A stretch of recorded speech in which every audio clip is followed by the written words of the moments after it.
Mavi Marmara arrive at hospital in Turkey. Two men, up till now too badly injured to fly out of Israel. Their lives still hanging in the balance. Inside, as medical staff treat their injuries, Al Jazeera is the first TV network to speak at length with the wounded. Of the 24 injured brought to Ankara's Atatürk hospital, 5 remain in a critical condition. Among those we spoke to, there's incredulity that the Israeli soldiers could have reacted as violently as they did. Muharrem Güneş says he was trying to shield a wounded cameraman when he too was shot in the head. Miraculously, the bullet missed the major artery when it passed out of his neck. From close range, they determined with their laser pointers that I had not been shot. My left cheek was turned toward them, so they shot me in the face.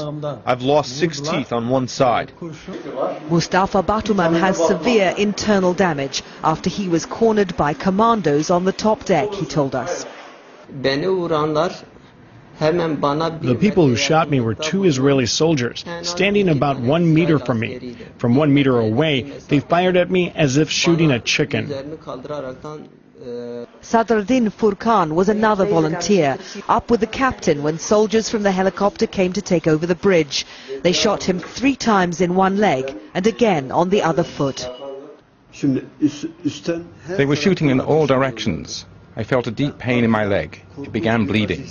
They shot me from behind. His wife, Dilar, had 2 days not knowing if he was alive or dead, then heard he was in an Israeli hospital. It felt absurd that they would shoot him, then treat him.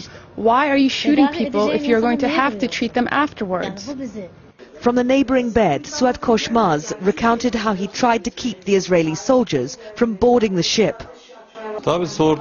Sure, we were protecting ourselves with fire hoses. We were trying to spray pressurized water at the Zodiacs. That's when they shot me. The commandos who shot him, he told us, fired from a deck 2 stories above. Would you go again? Yeah, of course. Of course. We don't afraid die.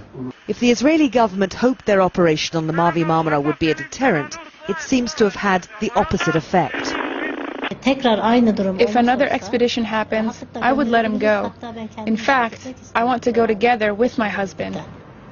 And from Ismail Yeşildağ, shot in the back, a challenge to other governments in the region. I want to give a message to the Arab leaders. Stop acting against the wishes and thoughts of the Arab people and start acting the way your people want. Greetings to Hamas, on with the resistance is this man's parting shot. Many of the injured are deeply religious. These events have not only radicalized them further, but put most of Turkey behind them. Anita McNaught, Al Jazeera, Ankara. Well, still to come here on the Al Jazeera News Hour, we're